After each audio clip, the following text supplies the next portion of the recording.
બોર્ડની પરીક્ષા આપતા પહેલા આ 10 સોનેરી નિયમો જાણી લો। નમસ્કાર મિત્રો, ધોરણ 10 અને 12 બોર્ડની પરીક્ષા હવે જ્યારે નજીકના સમયમાં આવી રહી છે ત્યારે પરીક્ષામાં પેપર લખતી વખતે કઈ કઈ બાબતોનું ધ્યાન રાખવું તેના વિશે આપણે આજના વિડીયોમાં જોઈશું।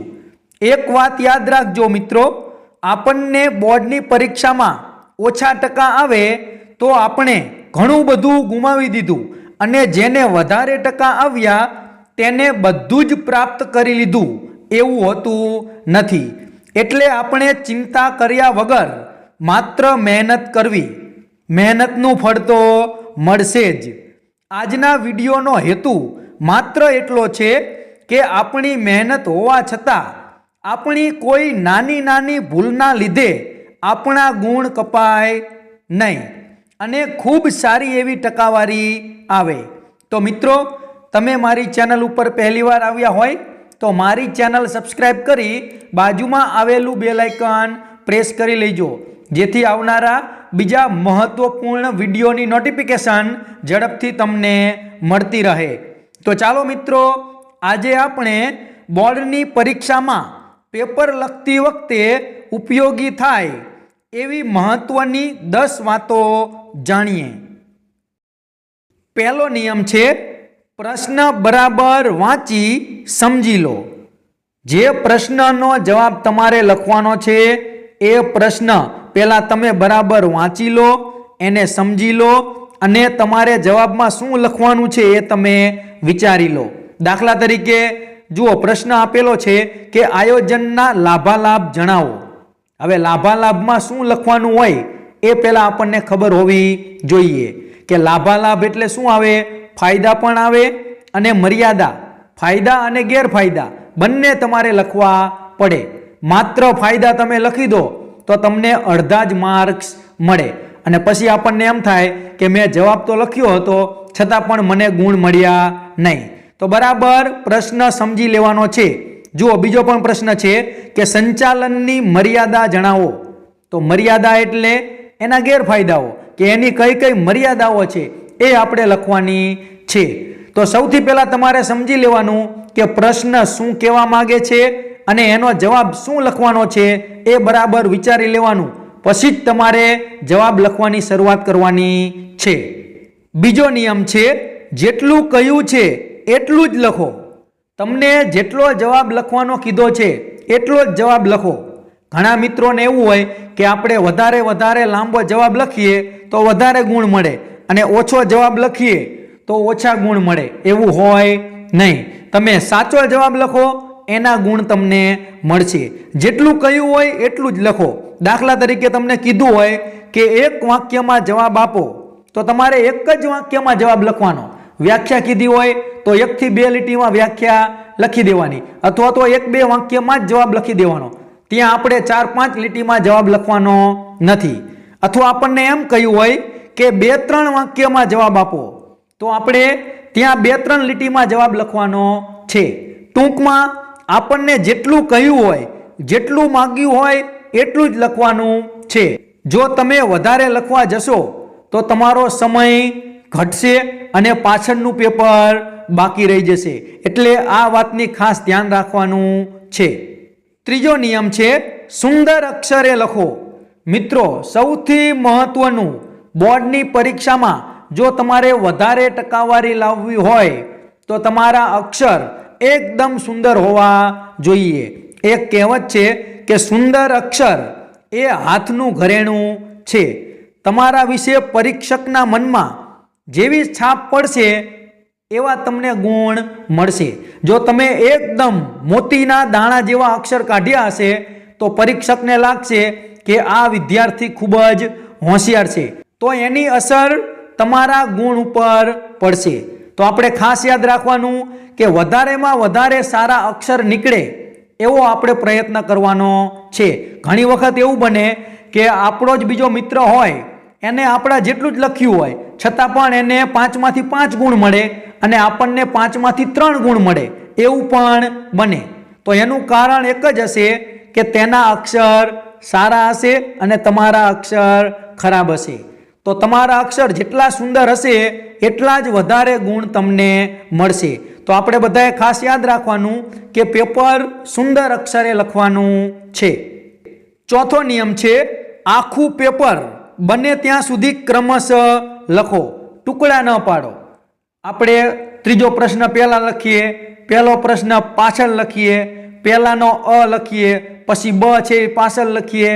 આવું કરો નહીં. તમારે વધારે ટકા લાવવા છે કે આપણે 80-90% વાળી લાવવી છે તો આપણે ક્રમશઃ જ લખવાનું. કારણ કે જેને 90 ઉપર ટકા આવશે એને તો આખું જ પેપર આવડે છે એવો મતલબ થાય. તો આપણે પેપરના ટુકડા પાડવાના નથી. જ્યાંથી પેપર શરૂ થાય ત્યાંથી પૂરું થાય ત્યાં સુધી ક્રમશઃ આખું પેપર લખવાનું છે. કોઈ પણ પ્રશ્નનો ક્રમ આપણે બદલવાનો નથી. તો બને ત્યાં સુધી આ ક્રમ તમે જાળવજો અને આખું પેપર ક્રમમાં લખજો. પાંચમો નિયમ છે બિનજરૂરી જગ્યા ન છોડો અને છેકછાક ન કરો. ઘણા બધા વિદ્યાર્થીઓની એવી ટેવ હોય કે ઘણી બધી જગ્યા છોડી દે. પ્રશ્ન 1 એવું લખવું હોય તો 5-6 લીટીમાં મોટો કાઉન્સ કરી અને મોટા અક્ષરે લખે પ્રશ્ન 1 અને ઘણી બધી જગ્યા છોડે. ડાબી બાજુ આપણને હાંસિયો આપેલો હોય છતાં પણ બીજો હાંસિયો દોરે, જમણી બાજુ બીજો હાંસિયો દોરે. તો આવું આપણે કરવાનું નથી. આપણે જેટલી જરૂરી હોય એટલી જ જગ્યા છોડવાની છે. બિલકુલ બિનજરૂરી વધારે જગ્યા આપણે છોડવાની નથી અને ક્યાંય પણ છેકછાક કરવાની નથી. બરાબર સમજી વિચારી અને પછી જ લખવાનું, જેથી કોઈ પણ પ્રકારની છેકછાક થાય નહીં. તમારા પેપરની જેટલી સુંદરતા હશે એટલા જ તમને વધારે ગુણ મળશે. તો બિનજરૂરી જગ્યા છોડવી નહીં અને છેકછાક પણ બિલકુલ કરવી નહીં. છઠ્ઠો નિયમ છે નવો પ્રશ્ન નવા પેજ પર લખો. મોટા ભાગે તો વિદ્યાર્થીઓને ખબર જ હશે કે નવો પ્રશ્ન આપણે નવા પેજ ઉપર લખવો પડે. છતાં પણ ઘણા બધા વિદ્યાર્થીઓને ના ખબર હોય તો જાણી લેજો કે નવો પ્રશ્ન તમે નવા પેજ ઉપર જ લખજો. પેટા પ્રશ્ન હોય તો એ તમે 2-3 લીટી છોડી અને લખી શકો, પણ નવો જ પ્રશ્ન હોય, આપણે પહેલો પ્રશ્ન લખતા હોય અને પછી નવો જ બીજો પ્રશ્ન શરૂ થાય તો એ આપણે નવા પેજ ઉપર શરૂઆત કરવાની છે. આ બાબતનું તમે ખાસ ધ્યાન રાખજો કે નવો પ્રશ્ન નવા પેજ ઉપર લખવો. 7મો નિયમ છે કોઈ સૂચનાઓ ન લખો. ઘણા બધા વિદ્યાર્થીઓ શું કરે કે પ્રશ્ન લખતી વખતે કોઈ પ્રશ્નનો જવાબ ભૂલી જાય, પહેલો બીજો ત્રીજો લખે, પછી ચોથો પ્રશ્ન ભૂલી જાય તો અહીંયા નીચે તીર કરી અને સૂચના લખે કે પ્રશ્ન 1A નો ચોથો પ્રશ્ન પાછળના પેજે લખેલો છે. આવી કોઈ સૂચનાઓ લખવી નહીં. આવી સૂચનાઓ લખવાથી પરીક્ષકના મનમાં તમારા વિશે ખરાબ છાપ પડે છે અને તમારા ગુણ કપાય છે. તો કોઈ પણ પ્રકારની બિનજરૂરી સૂચનાઓ તમારે લખવી નહીં. 8મો નિયમ છે જરૂર પડે ત્યાં આંકડા આપો અને આકૃતિ દોરો. ઘણા બધા પ્રશ્નો એવા હશે કે એમાં તમારે આંકડા કે સંખ્યા પણ લખવી પડશે અને આકૃતિ પણ દોરવી પડશે. દાખલા તરીકે તમને પ્રશ્ન આપ્યો હોય કે વસ્તી વિસ્ફોટ વિશે નોંધ લખો, તો એમાં તમારે વસ્તીના આંકડા લખવા પડે કે આ સાલમાં આટલી વસ્તી હતી, આ સાલમાં આટલી વસ્તી થઈ. એવા તમે આંકડા દર્શાવો તો તમારી છાપ સારી પડશે અને પૂરા ગુણ મળશે. પછી દાખલા તરીકે પ્રશ્ન હોય કે પ્રોજેક્ટ પદ્ધતિના સોપાનો વર્ણવો, અથવા તો એવું પૂછે કે સંચાલનના પ્રકારો જણાવો. આવા કોઈ પણ પ્રકારો પૂછાય, સોપાનો પૂછાય તો એ તમારે આકૃતિ રૂપે દર્શાવવાના. દાખલા તરીકે સૌથી પહેલાં તમે ગોળ વર્તુળ દોરો, એમાં જુદા જુદા ભાગ પાડી અને તમે સંચાલનના પ્રકારો લખો, માત્ર પ્રકારો લખો અને પછી વિસ્તારથી બધા પ્રકારો વિશે સમજૂતી આપો તો તમને 5 માર્કનો પ્રશ્ન હોય તો 5 માંથી 5 મળશે. તો બને ત્યાં જરૂરી આંકડાઓ આપો અને જે પ્રશ્નમાં આકૃતિ દોરી અને વર્ણવી શકાય એવું હોય તો ત્યાં તમે આકૃતિ દોરો, જેથી તમને પૂરેપૂરા ગુણ મળે. 9મો નિયમ નિબંધમાં 1-2 જગ્યાએ નિબંધને અનુરૂપ કવિતાની પંક્તિ લખો અને ફકરા પાડો. ખાસ કરીને ગુજરાતી અને હિન્દી વિષયનું પેપર હોય તો એમાં આપણને નિબંધ પૂછાતા હોય છે. તો નિબંધ લખતી વખતે ખાસ યાદ રાખવાનું કે જેવો નિબંધનો વિષય હોય એવી જ કોઈ કવિતાની પંક્તિ તમારે નિબંધમાં એક બે જગ્યાએ લખવી. કવિતાની પંક્તિ લખો, ગઝલની પંક્તિ લખો, તો નિબંધમાં તમને વધારેમાં વધારે ગુણ મળશે. દાખલા તરીકે નિબંધ હોય કે મારો યાદગાર પ્રવાસ, તો એમાં તમે ઉમાશંકર જોશીની પંક્તિ લખી શકો કે ભોમિયા વિના મારે ભોંગવાતા ડુંગરા, જંગલની કુંજ કુંજ જોવી હતી, જોવીતી કોતરો ને જોવીતી કંદરા, રોતા ઝરણાની આંખ લોવી હતી. આવી પંક્તિ તમે લખશો અને પછી નિબંધની શરૂઆત કરશો તો નિબંધમાં પૂરેપૂરા ગુણ અથવા તો વધારેમાં વધારે ગુણ તમને મળશે. તો નિબંધને અનુરૂપ કોઈ કાવ્યની પંક્તિ લખો, ગઝલની પંક્તિ લખો કે કોઈ પણ તમે કવિતાની પંક્તિ લખો. અને બીજી બાબત કે નિબંધમાં ફકરાઓ પાડો. ઘણા બધા વિદ્યાર્થીઓ શું કરે, નિબંધ લખવાની શરૂઆત કરે તે નિબંધ પૂરો થાય ત્યાં સુધી એક ને એક ફકરામાં આખો નિબંધ પૂરો કરી દે. તો એવું કરવાનું નથી. નિબંધમાં આપણે 3-4 ફકરા પાડવાના છે, જેથી આપણો એક પણ ગુણ કપાય નહીં. તો આ બાબતનું ખાસ તમે ધ્યાન રાખજો. 10મો નિયમ, છેલ્લો નિયમ, પેપરમાં બને ત્યાં સુધી જોડણી અને વિરામચિહ્નોની ભૂલ ન કરો. ઘણા બધા મિત્રો વાત કરતા હોય કે ગણિતનું પેપર હોય તો આપણે 90 ઉપર માર્ક્સ આવે, પણ ગુજરાતીનું, હિન્દીનું કે અંગ્રેજીનું પેપર હોય તો 90 ઉપર માર્ક્સ આવે નહીં. પણ એ વાત બિલકુલ ખોટી છે.